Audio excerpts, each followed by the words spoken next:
nobody like this. You ain't seen nobody like this. You hear my sound all over town singing. Whoa. You ain't seen nobody like this. You ain't seen nobody like this. You hear my sound all over town singing. Whoa. I think there's something in the water. If you wanna take a sip, but be careful what you wish for. The faint of heart can't handle it. Everybody wants a piece of someone else's prize, but it ain't free, it don't come cheap. Only the strongest will survive.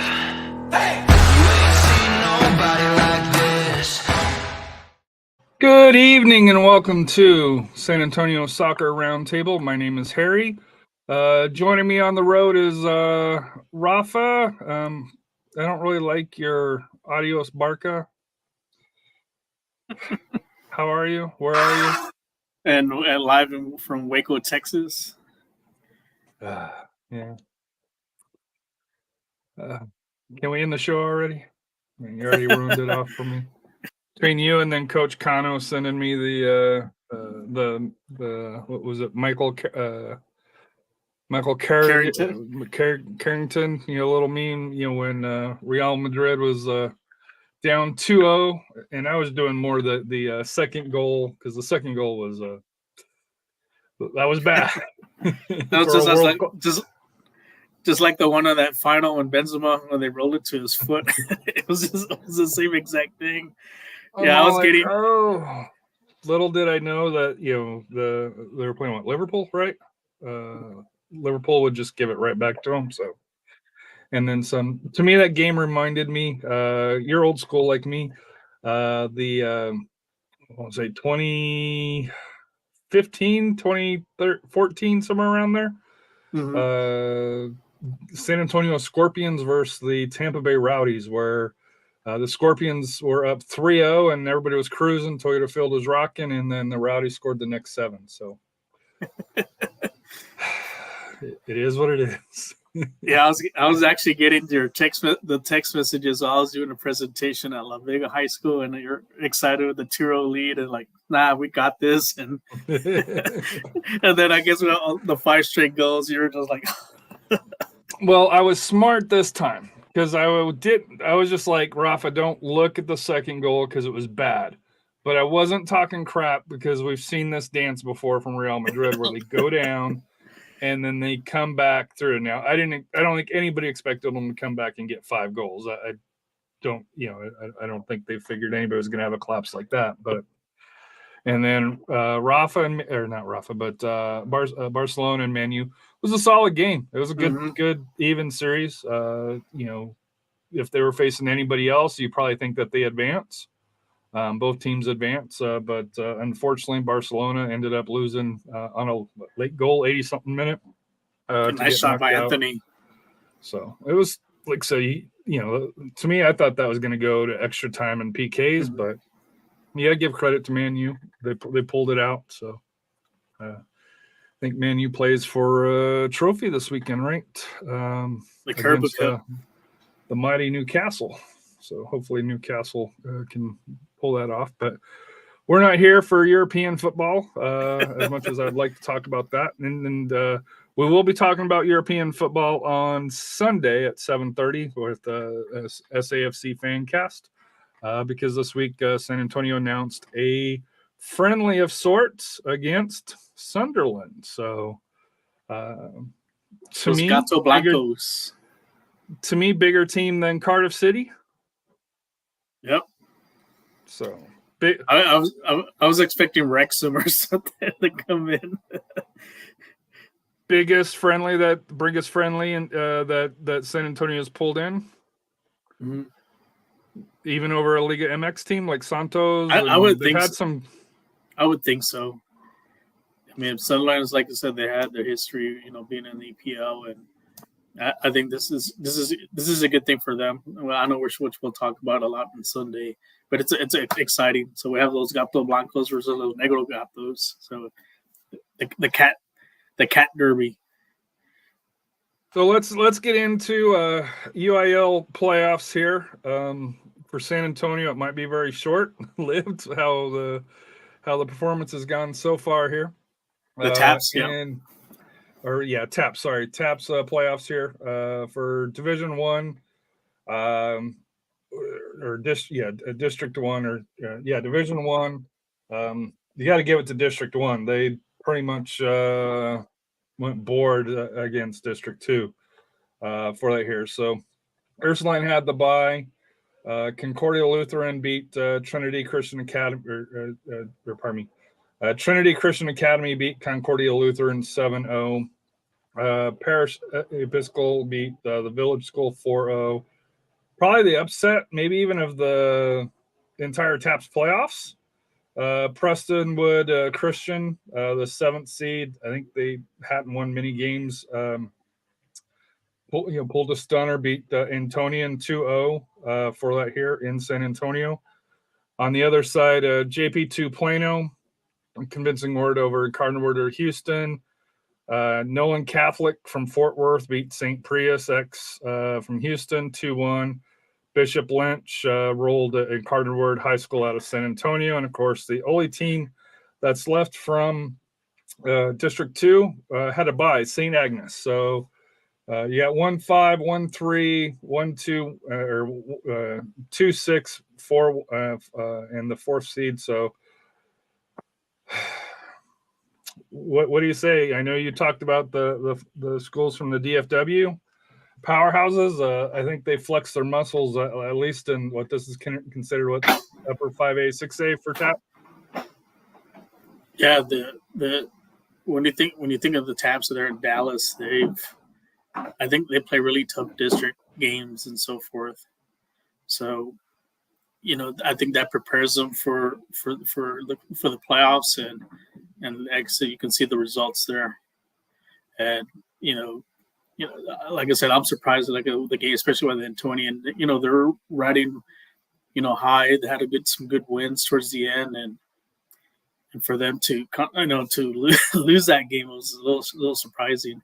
Same thing with Nolan Catholic not getting the upset too as well. So it just shows the kind of like the balance apart, especially here in Division One for TAPPS, that the place to be right now is the dominant force right now is the DW Dallas Fort Worth area. Moving to Division 2 for TAPPS. Southwest Christian 5-1 over Legacy Frisco. We'd picked St. Michael's Catholic, or St. Michael's Catholic got the victory over Grace Community Tyler. We had picked Grace Community, so congrats to St. Michael's on getting the upset. Grapevine Christian rolled Coram Deo from Flower Mound. Liberty Christian Ardall beat Regent School out of Austin 4-3, so a little bit of revenge there. On the other side, San Antonio Christian, convincing win over the Emory Weiner. Unfortunately, St. Mary's Hall went down 6-0 to Fort Bend Christian out of Sugarland. Talked to Coach Cano. He mentioned this team's real young. He was real proud of how the girls went through, and like I said, he's expecting. I guess I don't want to put words in his mouth, but I would expect bigger results next year. For St. Mary's Hall. And Coach Cano for that here. TMI, unfortunately, lost a close 1-1-0 to Lutheran South from Houston. And St. Anthony Catholic got rolled by St. John 23 College Prep out of Katy, who you had selected to be the champion. And, well, they acted like a champion yeah. in the area around. So, outside of a couple of hiccups dealing with the Austin schools, you picked the wrong one. Perfect bracket. Beyond there. So, any thoughts on San Antonio Christian getting through, or St. Mary's, TMI, and St. Anthony falling? San Antonio Christians probably have as a legitimate shot getting to the semifinal, but they got a tough one. Because of the team that St. Mary's Hall played, but. We'll see. I think San Antonio Christian might have the home field advantage on that. I think that could come into play, and they'll be able to squeak one by and get to the next round. But I'm still, like I said, the favorite here with John the 23rd from Katy. I think they're going to be the team to keep an eye out. And I think they just rolled against St. Anthony's, and so that's the team you got to really watch out for. As like I said, I think they're a legitimate favorite. Dallas side, like I said, I was surprised with Regents. I thought Regents would get a win. They had a good season, but like I said, when it comes to the playoffs, you never know where you're at. So, you can get hot at the right time, and it just showed them losing on that game. It was a close one. You could tell. Yeah. You could probably tell both of those matches. One was was a 1-0 win for St. Michael's, and one was a 4-3 loss. So, one goals and of course we don't know. We weren't there to watch it, but I have a feeling it was a back and forth game going all the way along. Looking at D3 for that here. The Covent got by Brook Hill 5-0. Dallas Christian Mesquite got by Veraz Academy out of Austin 4-3. McKinney Christian got past Dallas Lakeview Prep 2-0. Brentwood Christian out of Austin got by Covent Christian Colleyville 2-0. So you rock this division here. JP2 Shirts got a 5-1 win over Westbury Christian. Logos Prep out of Sugarland got a 2-0 win over New Braunfels Christian. I know you mentioned that was going to be a close one.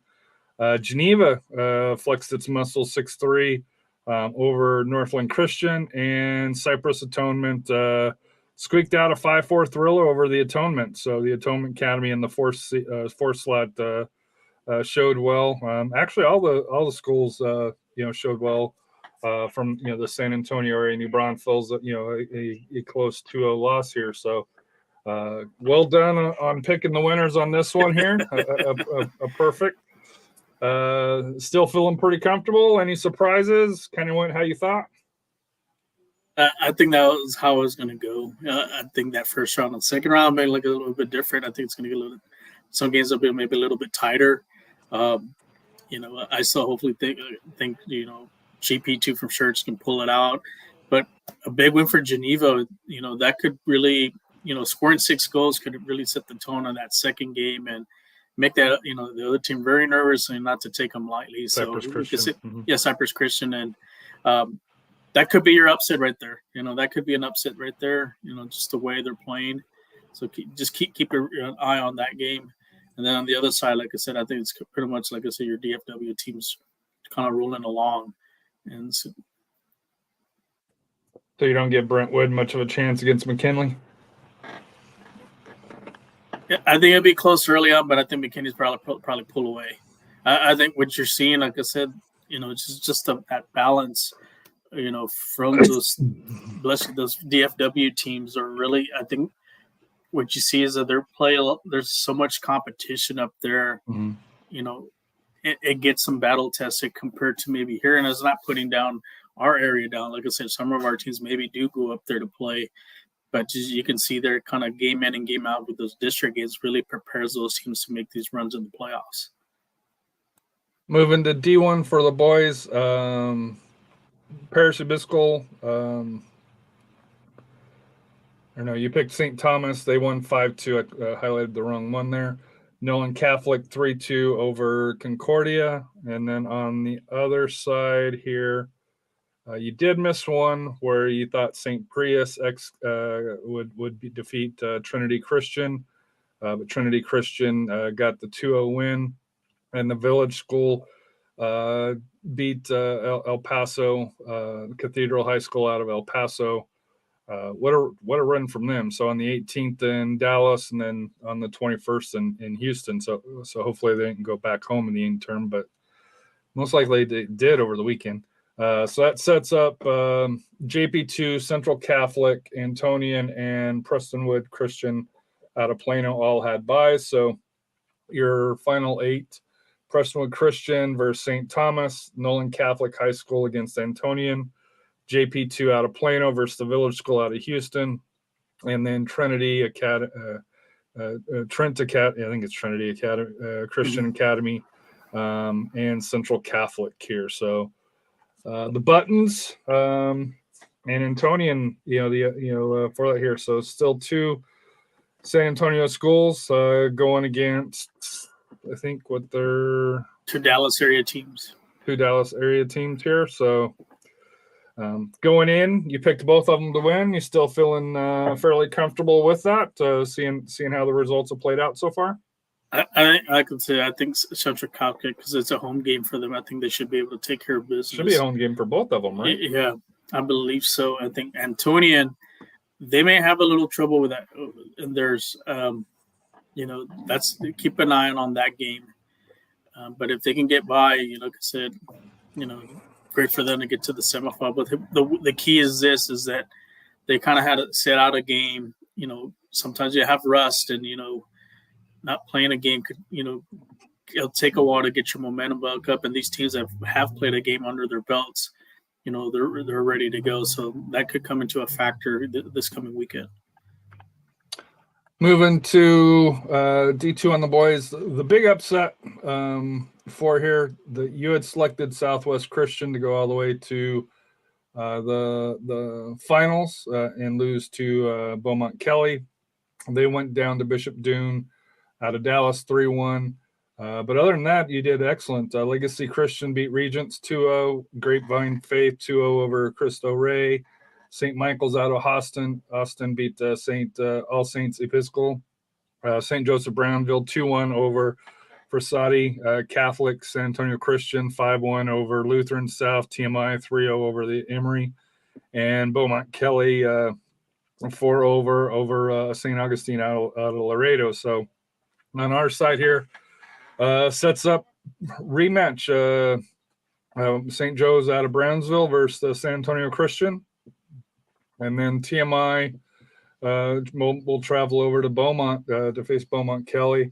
On the other side, you got Bishop Dunn and Legacy Christian out of Frisco, and Grapevine Faith Christian and St. Michael's Catholic out of Austin here. So Southwest Christian, out of Fort Worth was the big upset here. But your thoughts on our side and how the bracket's shaping up for you? Yeah, I think like with Brownsville, St. Joseph's, and St. Antonio Christian rematch, it's tough to beat a team 3 times.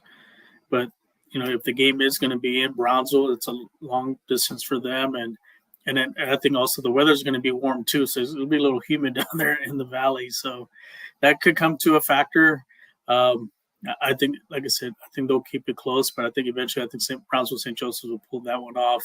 But the TMI's got a tall task against Beaumont Kelly. I mean, Beaumont Kelly's been they've been the team to beat, and you never know. Stranger things can happen if TMI can get a lead. Jump on them early, be aggressive. I mean, that's the way you have to go into this game. You got to be aggressive, even though you're the underdog. If you can, so that'll help you pull off some upsets. So, but I still think Beaumont Kelly's going to advance on that. And then the other side, like I said, that big surprise on that upset for the top seed, and maybe that team, they could use that as far as momentum and get into the state tournament. Did you want to change your pick to Legacy Christian, or are you still going to roll with the winner, Bishop Dune? I think Bishop Dune still. I think you get think that they high. Make it all the way out, or do you put assuming Grapevine Faith wins again, would you say Grapevine gets the? Yeah, Grapevine might be. This could be the one for Grapevine to. I'm sure they're happy that the number 1 seed got knocked off, but you never know. You can't take anyone lightly, because it's like right. I said, for that game, that could someone from there could be on that top bracket, could be your state semifinalist, or for this case into the final. Moving to District 3 or Division 3, Convent 4-1 over Hill Country Austin, Brook Hill 7-1.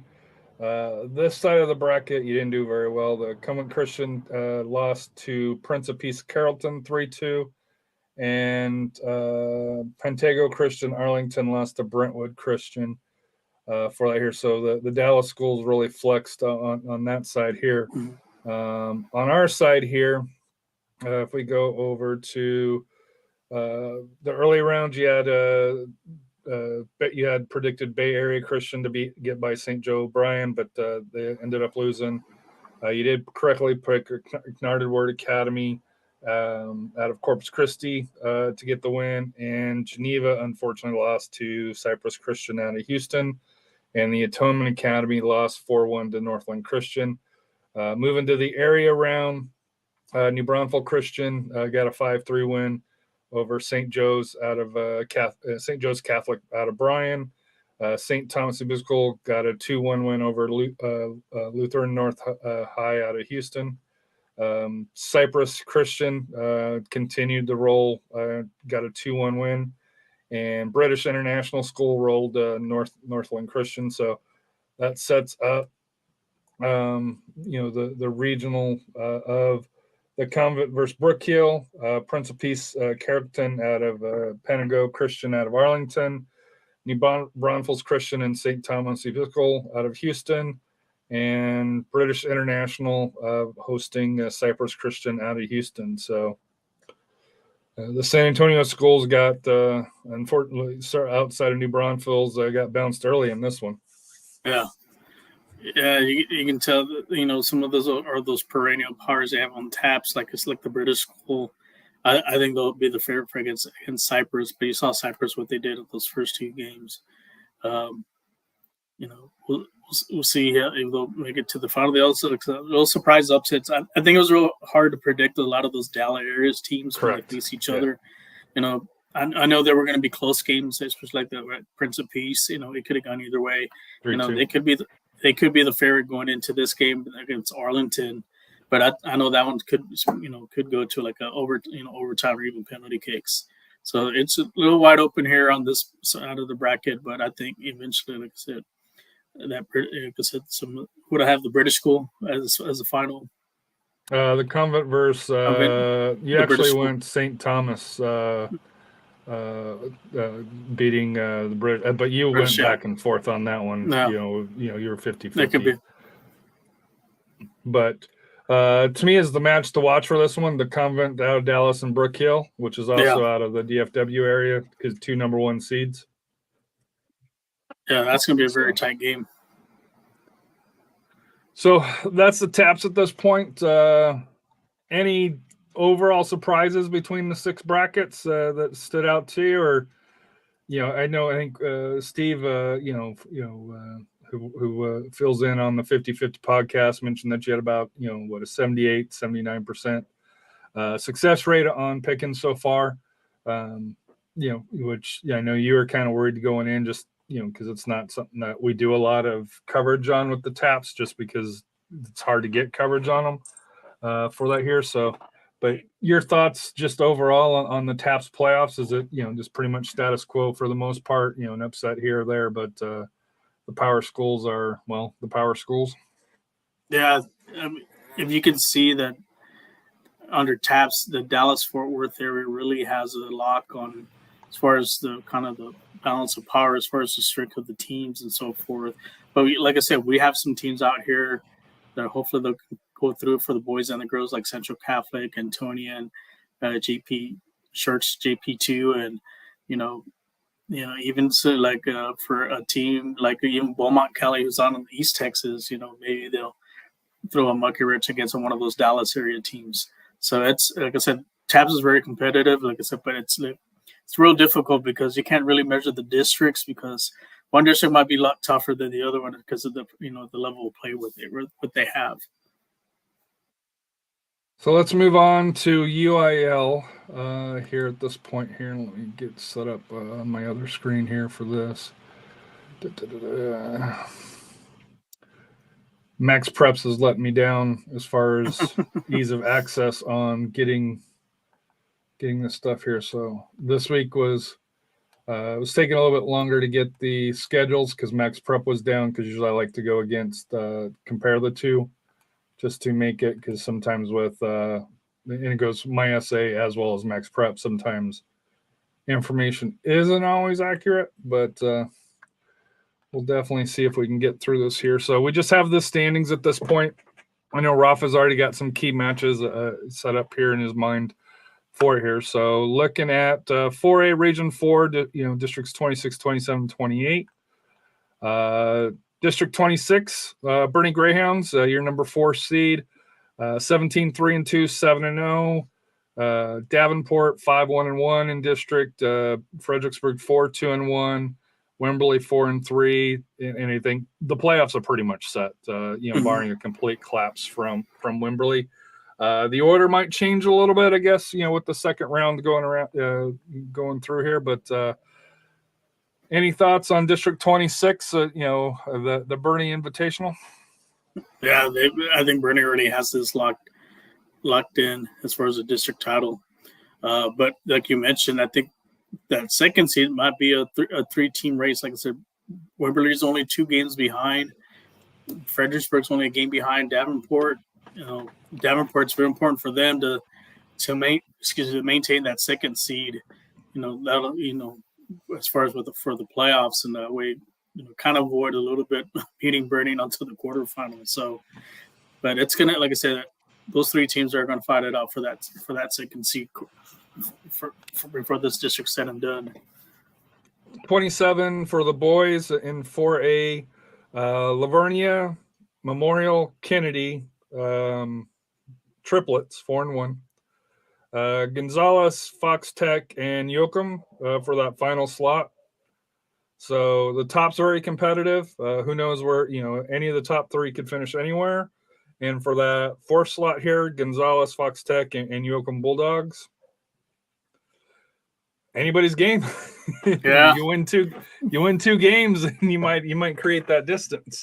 Yeah, you might get that 4 seed. But then you end up playing. Maybe it's about making the playoffs. Making the playoffs, yeah. But what's a surprise is that I really thought Lavernia would really dominate this district, but that loss to Memorial really, but the kind of put a damper on that. But they did get a big win against Kennedy, so they even things out there. It's going to come, like I said, now they're going to start the second round, so it's going to come down to who wins these second round games. We could say if the results, if they beat each other again, we could have a 3-way tie for first place, and then we're going to have to do some coin flips or head-to-head goal differential to see who gets that 1 seed. Gonzales, that's the playoff spot to lose. If they can knock off Fox Tech and Yoakum, which they see they had a tie with Yoakum, so that's not a good result for them. So momentum for Yoakum to maybe get a win in the second round. But Fox Tech, if they can get a couple wins and maybe even a tie against some of the top teams, that can get them in that 4th spot. Yeah, I'm just trying to take a look if I see. Like I said here, I was having problems with Max Prep, so I have to do this more on the. No, we're on 27.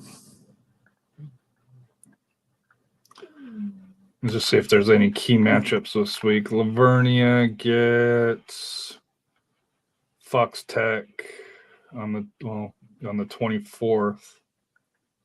Yeah, I think when I was doing these, I think next week. I think there'll be some games come towards the end. Actually, I stand corrected. Kennedy Memorial 5:00 this Friday, February 24th.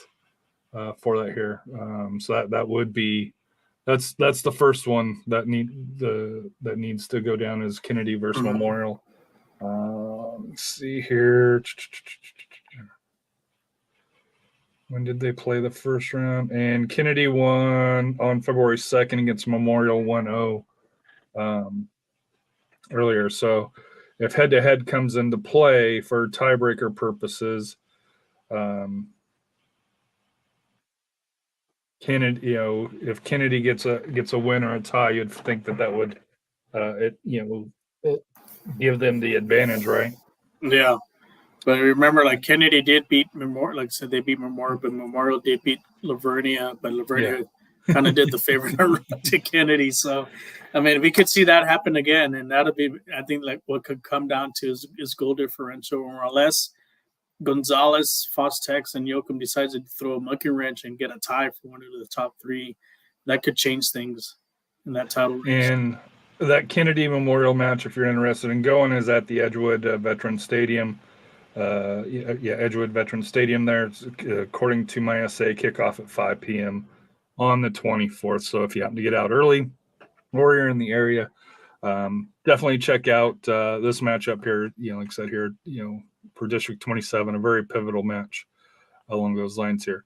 28, Floresville 5-0-1. Uvalde's climbing back 3-1-2.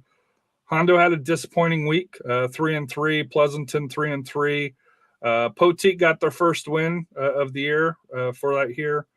So really kind of everybody's still in it, sort of. But, I know you think Pleasanton will pull away from the bottom three for that here. And for Hondo, missed opportunity to kind of lay claim to that second seed, and now they put themselves in a little bit of danger.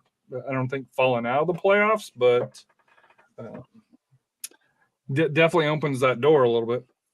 Yeah, don't count out Somerset because, like I said, they're not far away from like I said, from Pleasanton and Hondo. They're only a game behind, and things can change in that second round. But yeah, losing to Poteet is a damaging loss for them because it was within striking distance of trying to catch up to Uvalde to get that 2 seed.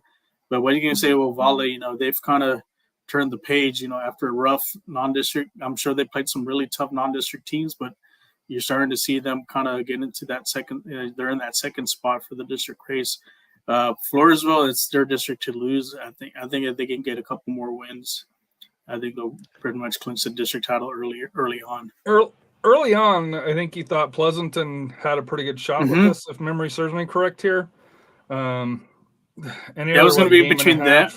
Yeah, it was between them and Floresville, but I think Floresville dropping down from 5A to 4A, it's really kind of helped them a bit because they were in that district with Southwest and with Southwest Legacy and Medina Valley. So I think that's helped them kind of flex their muscle a little bit here in this district. Looking at the ladies, Bernie 16-2, 6-0, your 5th rated team. Wimberley 14-1-2, 5-1-1. Davenport 15-4-2, 5-1-1. And then Canyon disappointment at 2-4. Fredericksburg 2-5 for their here. Probably the two that are battling for for the final slot here, but. You give Wimberley or Davenport any chance to catch the Greyhounds, or that 1.5 game lead that they have? You don't think that they'll be able to make that up starting the second round? I don't think it's over yet. Like I said, you still Davenport and Wimberley are still capable of beating Bernie. It's their Bernie's title to lose here. If they can knock off, like I said, both of them, they pretty much got that clinched in. But like I said, getting a loss, over Wimberley getting a win over Bernie or Davenport or Bernie, you're back in the title race. But you still, like I said, you still have to take care of business. But those are I kind of had an idea. Those would be the top 3 teams battling out. But like I said, Bernie's in a good shape. You just need to, like I said, take care of business. I know they did in the first round. I think they'll take care of business in the second round. It'll be a little bit tougher because second time around, you make right adjustments from the first game. You learn from that game, and you can get the upset. So, and then the last playoff spot, Canyon Lake. I expect a little bit more from them, but they're in the dogfight here with Fredericksburg. So we'll see how that could come down to the end. At the end of the season, who gets that spot. But if they can get some results with some of the top teams, that would help out as well. Even a tie against one of the top 3 would help. Yeah, and like I said, not just counting Northern Oaks, but like I said, just the limited games that they've played. Like I said here, that looking at their scores, it hasn't been super competitive with the teams from the top. So that's why I'm kind of going with the battle between Canyon Lake and Fredericksburg. For the 27 ladies. Kennedy 5-0-1, Lavernia 14th ranked, but in second still 4-0-2. Gonzalez 3-1-2 had a great week. Moved up moved up from near the bottom to right now solidly in the playoffs. With I think they had a 3-game week where they won it in district there. And then there's 3 for 1. Young Women's Leadership. Memorial, Yoakum Bulldogs, 1-3-2, and then Yoakum Bulldogs are 1-2-3. Actually, they should be up in the 4th slot here. My bad. I didn't catch that third tie. And then Fox Tech, unfortunately, struggling in district, but should be Yoakum in fourth right now with that extra draw instead of a loss. But a lot of ties in this one here, so it tells me it's a very competitive district. Your thoughts on Lavernia? Disappointing you even on the girls' side as well, or no? Yeah, I'm just a little surprised that they got a couple ties.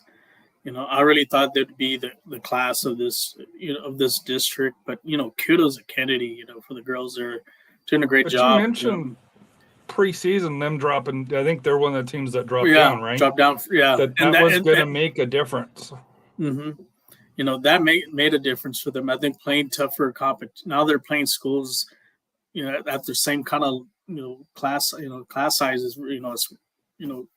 Student population is really kind of helping them out, and I think it's going to come down to when they face each other again. Whoever wins that game is probably going to end up winning the district title. I just don't see Gonzalez catching up to them, but I think Gonzalez will get that third slot. But then the fourth slot is going to be a three-team race. Can Yoakum ward off Memorial and Young Women's Leadership?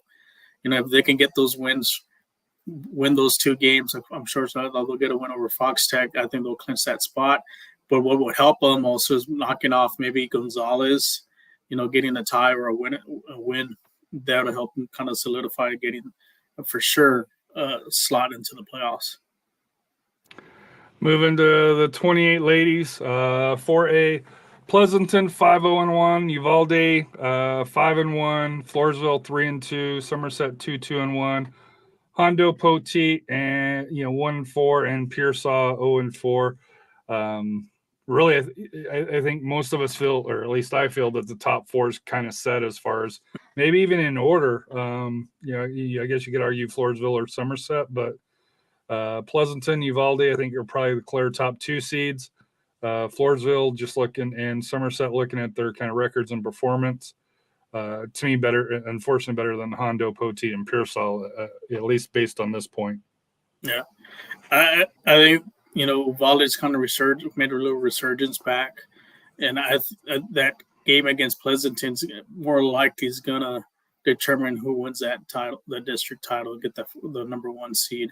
Unless Floresville, like I said, Floresville's still within striking distance, and they can get two quality wins against Pleasanton and Uvalde, they can still lay claim for that district title.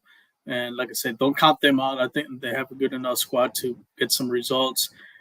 Somerset, I think they should be able to fend off Hondo and get that final, like I said, get that final playoff spot. So Uvalde Pleasanton, March 3rd, 7 p.m. At Pleasanton would be the return matchup for that one here. Pleasanton beat Uvalde 2-1 on February 7th. For that here, Pleasanton, has Hondo and Pearsall this week, so should be able to maintain the lead and maybe even crack the Rafa's Power 15, maybe. Maybe.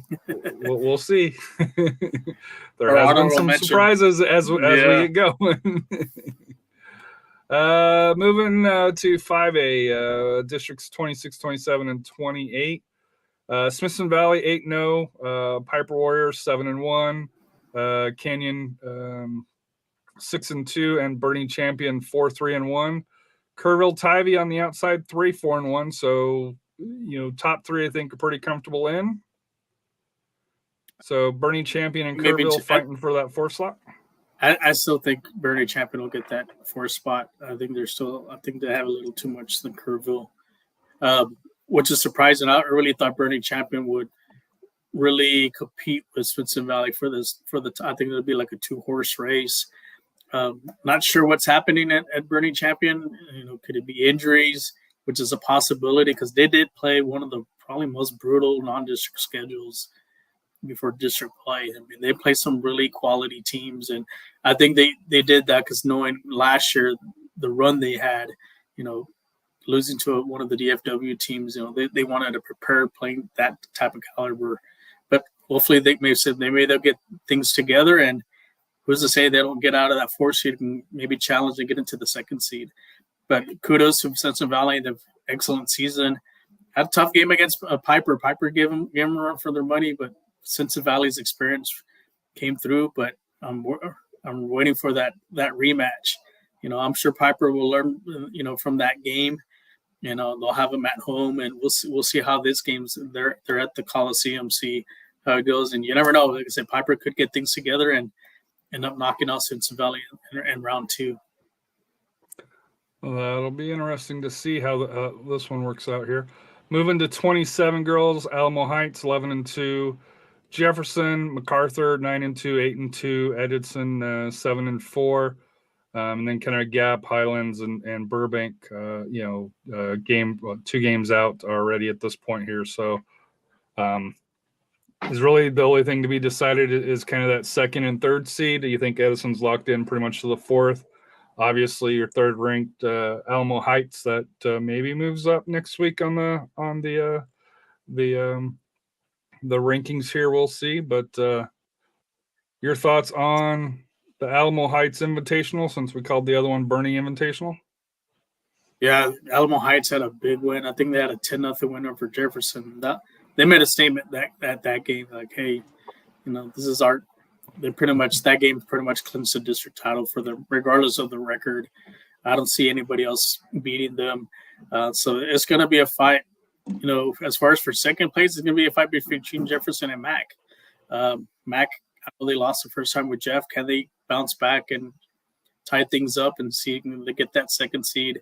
Edison, I think they're locked, I think, also for that 4th seed. I don't think unless Highlands can get hot towards the end and maybe knock off Edison in these coming weeks and have some luck that Edison kind of loses maybe even to like a Burbank or Brackenridge.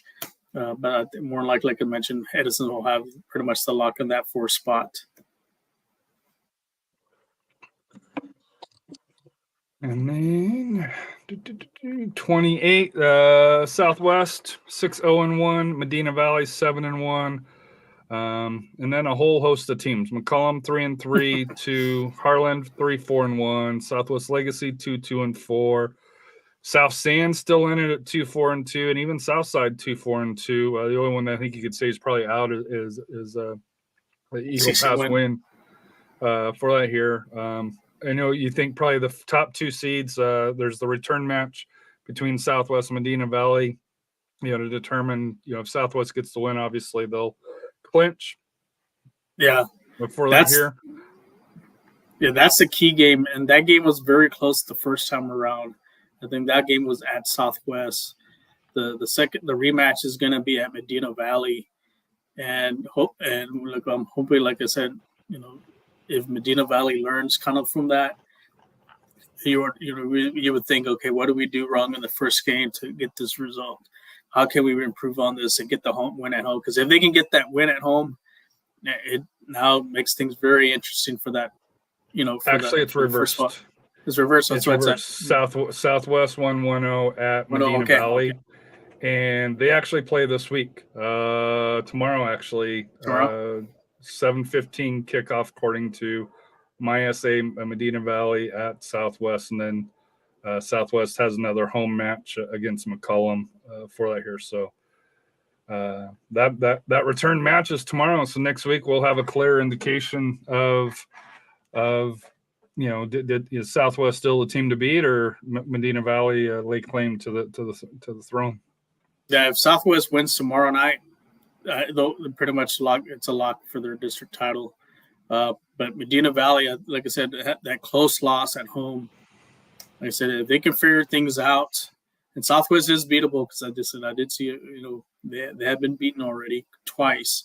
If they can learn, Medina Valley can put things together and squeak out a win. Like I said, they'll make things really interesting for that title run. And then the other spots, like I said, you got 5 teams fighting it out for that 2nd spot within close range. So it's like a log jam. We'll see if McCollum can maintain that 3rd spot. Same thing with Harlandale, but don't count out Legacy, maybe even South Sanford, trying to lay in claim of those 2 playoff spots. The key will be to hold your own, right, against against those here, and if you can grab a point against Medina Valley or Southwest for that here. Moving to the boys, Piper 15-2-3, 6-0-2, Bernie Champion 6-1-1 in district. Smithson Valley, I believe they had a rough week, 6-2, and then Canyon 5-3.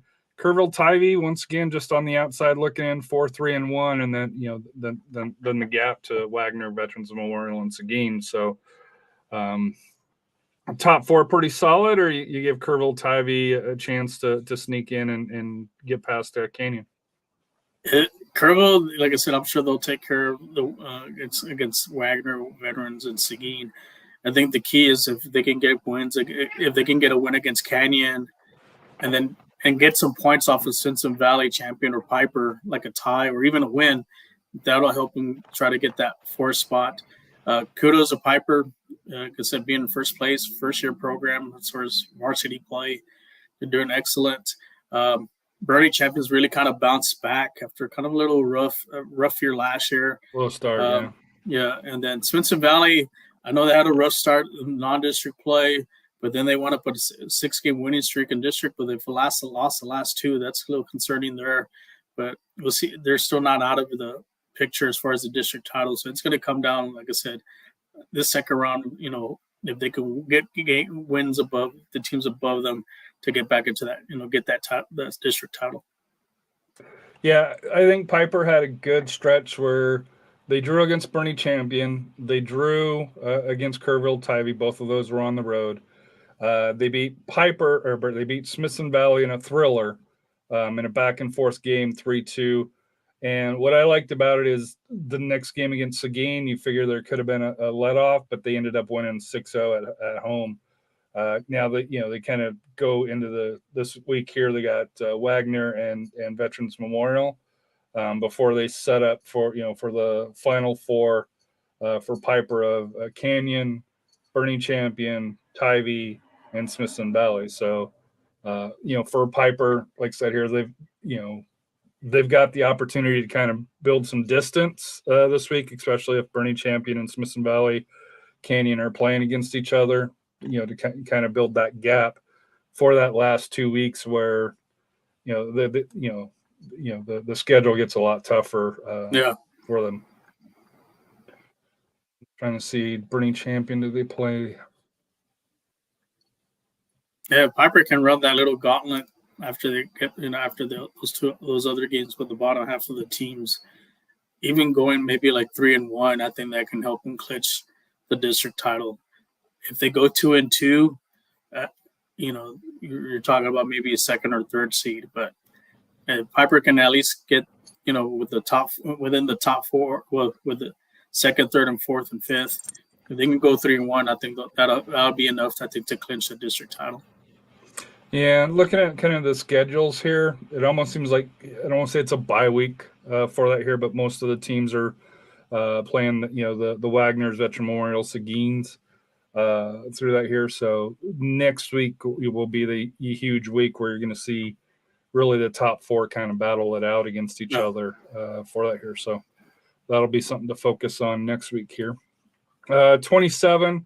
Alamo Heights 10-1, Edison 9-2, still very much in it. Jefferson, Brackenridge, MacArthur, 7-4, 6-4, 6-4 respectively, and then of course there's a gap to Lanier at 4-6.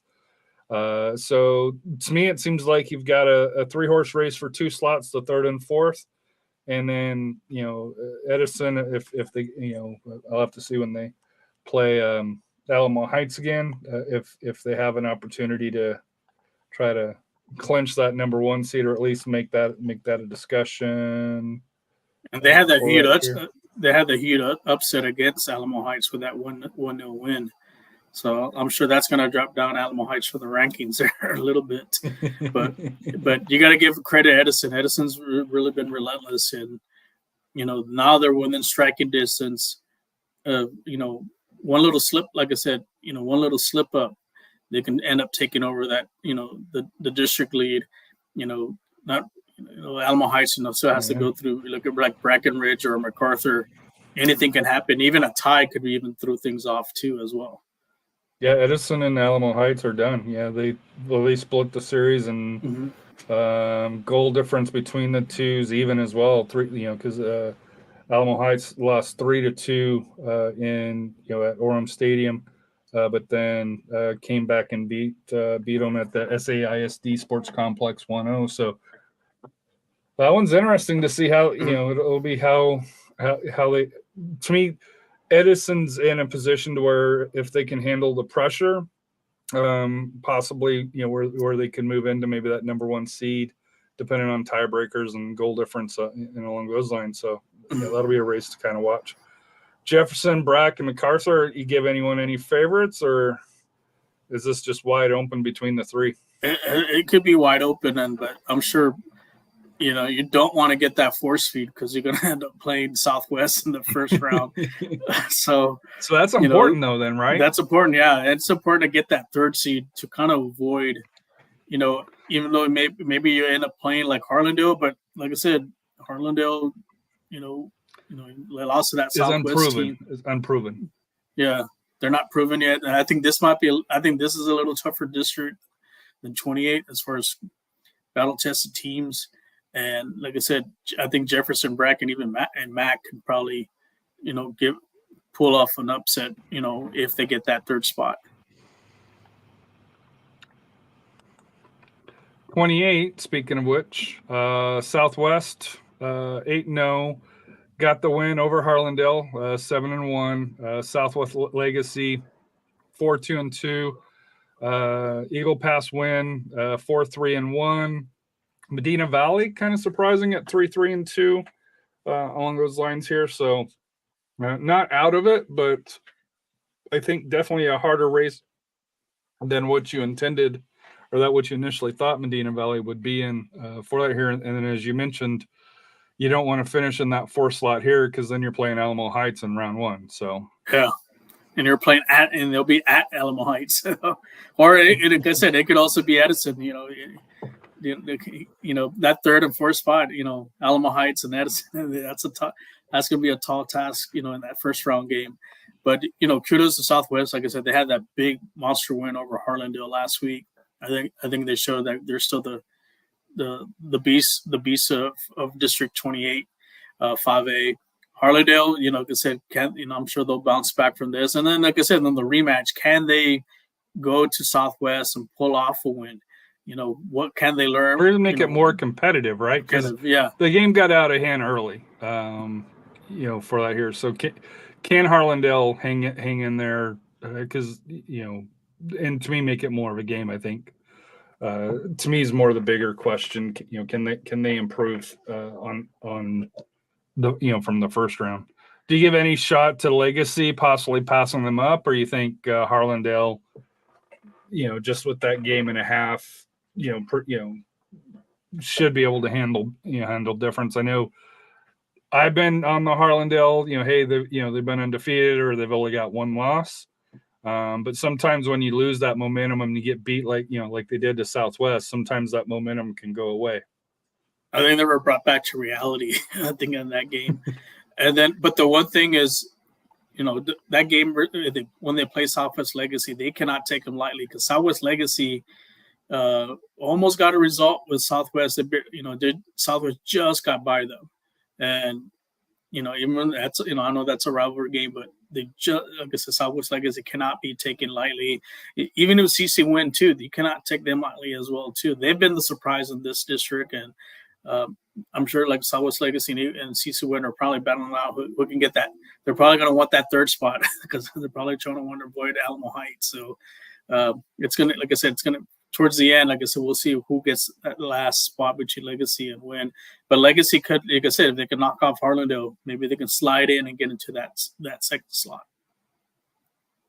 Yeah, so looking at it here, Harlandale plays at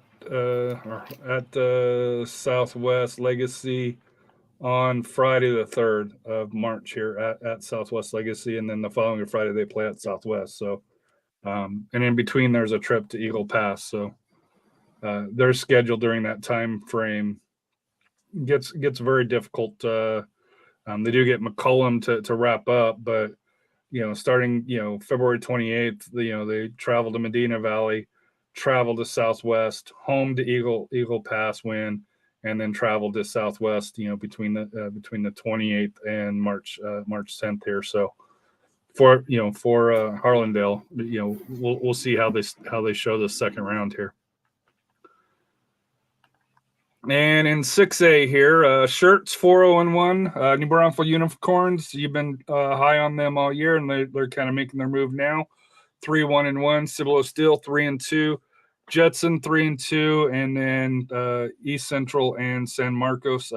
San Marcos and East Central should be reversed for that here, but I think top four is pretty set. You think, or you giving San Marcos a shot to get ahead of Converse with their with a game out, I guess, with an extra draw on there. Sorry, I didn't catch that here, but you give it a shot. This is one that I think gets overlooked a little bit because there's really no powerhouses, in this district this year, which is kind of surprising because Clemens and Steele both have pretty, if memory serves me right. I know Clemens does, but I think Steele's been pretty competitive the last couple of years as well. But your thoughts on 27, boys? I think, like I said, that Clemens, I think this is their district for them to lose. I think they've got, getting that win over New Braunfels, it was big. Like I said, when they meet in the second round, so that's going to be key. But as far as competitiveness against the first round of the playoffs against District 28, it's going to be tough for them because what we see on the next slide, the quality of teams that they're going to have to face. But as far as the district title here, like I say, it's going to come down to New Braunfels and Clemens. Steele, I think they'll get that third seed.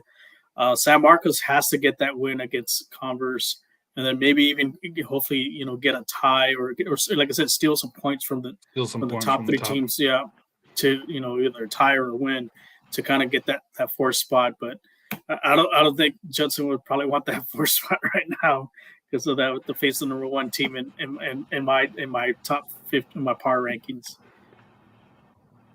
Which is the Lee Volunteers out of 28, 16-0-2, 9-0-2. Reagan, your 6th seed, 12-4-3, 8-1-1. Brandeis, 12-3-3, 8-2-1. And Johnson, 7-1-2. And that's where we just need to stop. It's the top four, and no disrespect to Churchill, Clark, Madison, Roosevelt, or Marshall. But, unfortunately, barring a complete collapse by Johnson, I just don't, or even Brandeis, I don't see anybody climbing up, beating the top four here. So just a matter of seeding, right, at this point? Mm-hmm. Yeah, well, the big game's tomorrow night, Lee versus Reagan, the rematch. And Lee gave Reagan a pounding last time with a 3-0 win. And then this past Saturday, I was at Gustafson live streaming the Brandeis League game for the boys. Hell of a game there. There was a lot of back and forth. A little controversial on as far as the goal. Should have been a foul called. Ref said play on. Lee player was able to get the ball, score it right into the goal. I know some of the Brandeis players weren't happy about, the long call, but like I said, the referee said play on. So if you want to see it, go on our Facebook page. You can see the game on there. You got to watch going after the referees because Danielle will hop on and give us a scolding. The Brandeis fans weren't happy about it, but like I said, the referee made the call. You got to go with it. So there's really nothing you can do. But like I said, it was a great game. But tomorrow's big. I think if Lee wins tomorrow night, they're pretty much clinched the district title. I just don't see anybody else from the. Maybe Johnson could like I said, they tied the last time. Could throw a little monkey wrench, but Reagan has to win this game. If they're going to have any shot at winning the district title. Brandeis still not out of it yet. They still have to play Reagan. They still have to play Johnson. Maybe if Lee falters, they could still sneak in. So it's a four. Like I said, it's still a 4-team race. But if like I said, but Lee, I think if they get the win tomorrow, I think it's pretty much wraps for that district title for them. All 4 teams in this, you think, go deep in the playoffs? or at least get past first couple of rounds? It's going to depend on that second round game. I think honestly, 26A is going to sweep 27-6A for the district for first round. You got the second round matchups. Now you're talking about Lake Travis. You're talking about Dripping Springs, Westlake, but also you have Ron Rock, you have McNeil, Vandergriff. So those two districts are going to beat each other up. That's where the seedings really come into play. Yeah.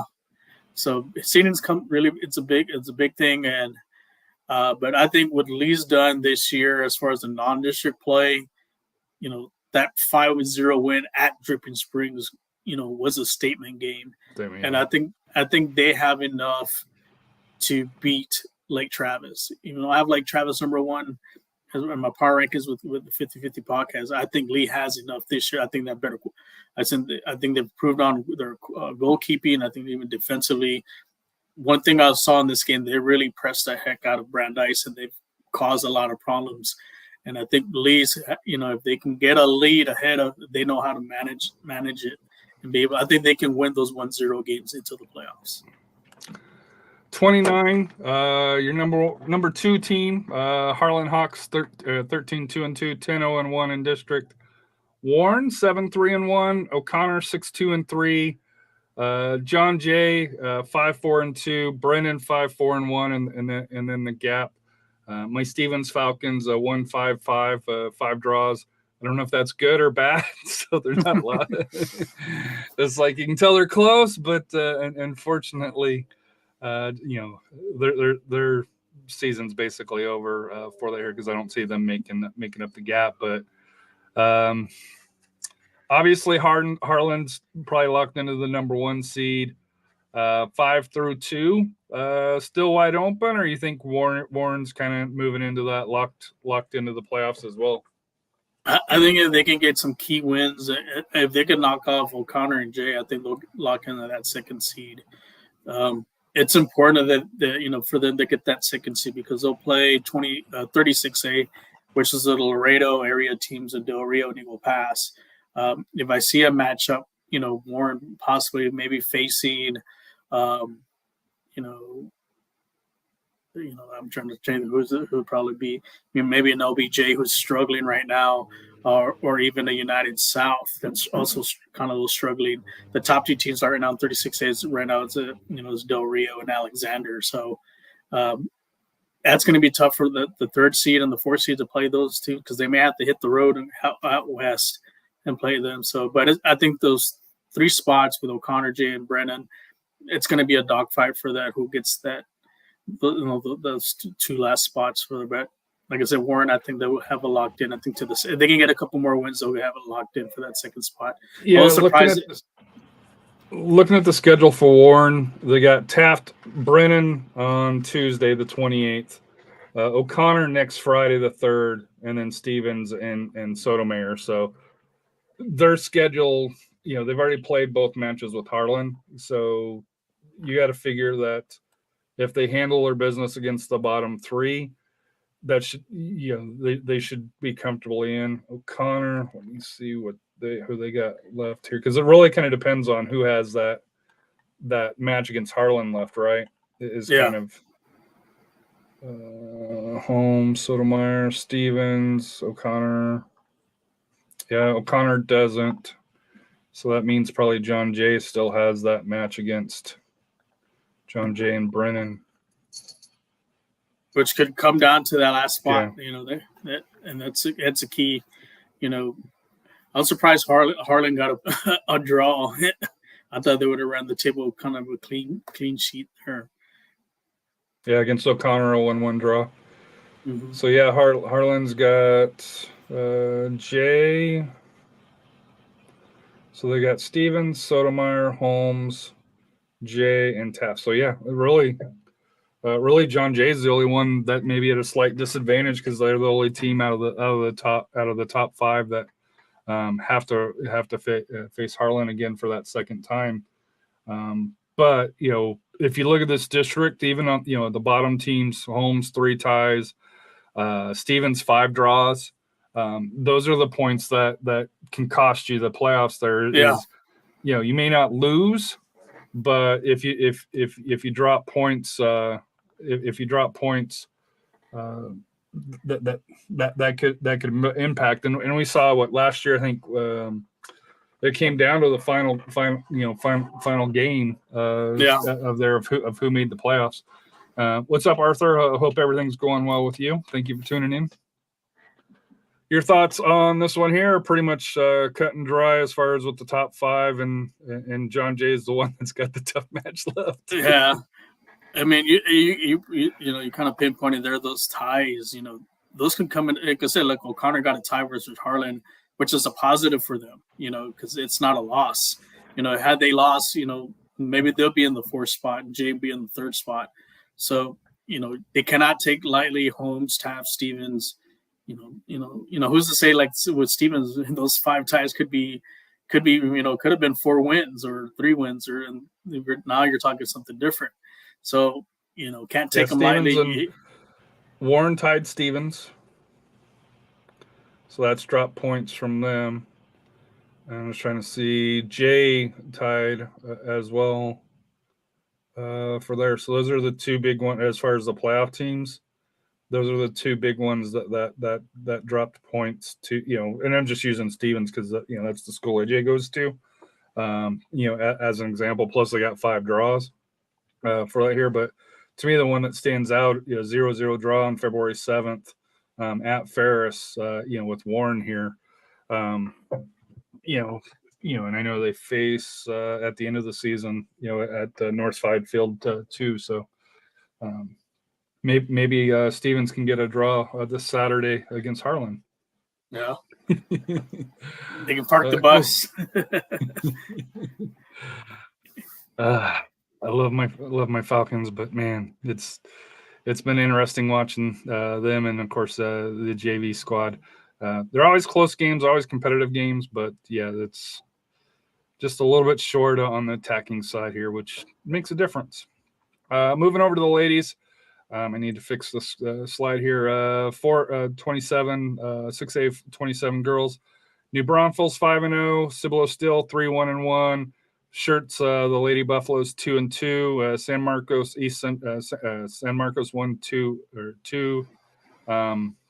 East Central 1-3, and the Jets and Rockets and last at 0-4-1. So this one here, New Braunfels still probably pretty comfortable. Yeah, I think New Braunfels, like I said, I think they'll clinch the district title. I think they've shown, like I said, they're going to the first half of the season undefeated in district play. The surprise was Steele. Steele really struggled ever since I went to watch them play against those Fresnos, and I think maybe from that game they've kind of turned the leaf a bit. They got a 3-1-1 record. This only setback was against New Braunfels. That tie with San Marcos kind of hurts a little bit there. And I'm a little surprised with Clemens too. I thought they would really kind of be up there as well. But I think the top 3, that's what you're going to see as far as going into the playoffs. I think those will be a lock. And then the last spot, I think it's going to come down to that San Marcos East Central. Whoever wins that, if they play it once they face again, if San Marcos can get a win, that could mean a lot for them going to the district for the playoffs. So for 28, we got a lot to discuss here. Reagan 9-1, Johnson 9-1, but your 4th ranked team, the Lee Lady Volunteers, 8-3, and those 3 losses are very recent. Brandeis at 6-3-2, Clark at 5-4-2, Madison at 4-5-2. But to me, it's all about Lee, at least for tonight, right? As far as their recent performances, and Reagan and Johnson, too soon to say that they're pretty much locked into 1-2, or you think Lee can squeak back in? I think Lee's going to need some help because 2 bad losses against Brandeis and Clark. I think that's probably maybe is going to cost them the district title. The way to make it up, they're going to have to beat Johnson and Reagan in order to get back in it. And then hopefully Reagan, I guess they need some help, and then maybe Reagan and Johnson end up beating one, getting a win over the other. It's like I said, they're still not out of it. But I think it's now Reagan's and Johnson's to lose. If they can, like I said, they still have to face Lee. If they can get a win over Lee, both of them, I think, is going to come down to the Ian's Cup. The Ian's Cup's coming up between Reagan and Johnson, and that could be your district title game there. Brandeis, a big win over Lee, got themselves back into into the playoff hunt. Same thing with Clark. Clark didn't look so well until they got that upset win over Lee. They're right back battling. Like I said, they're still in the striking distance of Brandeis to get that 4th spot. So, and then Madison, I think some key losses. I think they might be too, even though a couple of games behind, they might be out of it. If they start to face, like I said, Johnson or even Lee. But like I said, bottom line for this district is it's going to come down to the Ian's Cup between Reagan and Johnson, who wins the district title. March 10th, 7 p.m. Brandeis at Clark at Ferris. That could be a playoff, basically a playoff game, depending on how the other results go. Clark's got Madison and Johnson this week, and then Churchill, Roosevelt, which you'd figure that they'd handle. Clark should handle those to set up Brandeis there. For that last spot on March 10th. So that'll be interesting to kind of see. But yeah, you got to wonder if Lee maybe has a little bit of injuries because, like I said here, they were on such a good roll, and then all of a sudden, right at the end of the season, have kind of tailed off a little bit. 29, Taft, your number 1 team, still perfect, 14-0, 10-0. O'Connor 9-2, Warren 8-3, Brennan 7-3, Sotomayor, the rookies 6-4, and then the gap here. So District 29, kind of like 28, where I think the playoffs are pretty much set, except for that fourth, fifth, who finishes 4th or 5th. But I think you'd have to think the experience from Brennan is going to help push them over the finish line over the young Sotomayor team. Yeah, well, then with Brennan is pending a game, they'll probably take. They'll be in 3rd place. I think they're the 3rd best team in that district. I think they'll beat Warren. It'll be a tough game against Warren, but I think they'll beat Warren. But Taft, what we can say about Taft, knocking off not only Brennan, but then they knocked off convincingly O'Connor at Ferris. The first game was a tough match. That's when me and Coach Cano went to that game. Taft was able to pull off a 2-0 win. They're at the north side field. And then O'Connor, then they played at Ferris on the turf, which, favors a bit O'Connor because of their speed. But Taft went in there, took care of business. They pretty much have this district locked, knocking off the two top teams, Brennan and O'Connor. They should have no problem, I think, with Warren and pretty much going undefeated for this district. We'll find out about your Brennan Bears because this week they play O'Connor, Northside Field 1 at 7:00, and then on Tuesday at the same field, they face Warren as well. So for Brennan, they get 2 and 3. If they win those, they move up. If they lose, it opens. You're probably fighting for that 4th slot here. So big week for the Brennan Bears for that here. So. Rafa, I got to go pick up AJ here. Any final thoughts that you got to get us out of here? No, just some, like I said, we have some key games tomorrow. Like I said, make sure to check them out. Like I said, key games like Reagan and Lee, like I said, that we mentioned. And then also a big playoff game at Benson Stadium for Central Catholic. So you have a chance to head out there, and hopefully we'll get a chance to go out there as well. Like I said, Rafa, thank you for coming in. I know you're on the road. Hopefully this breaks up the hotel life here for you, and you can stay off the soda a little bit here, and safe drive back to San Antonio. I think you're out of town till when? I'll come back tomorrow, but then I go back out of town Sunday. I'll be in Laredo, so for the fan cast. I'll be in Laredo. Are you going to be on or no? I'll be on. I'll be at the hotel, so I'll be on next week. So we will see you guys later. What's life without goals? Like I said here, I better get over there or AJ's going to be upset because they turn off the lights at 9:00. So off to Alamo City, here I come. So hope everybody has a wonderful evening. Have a good one.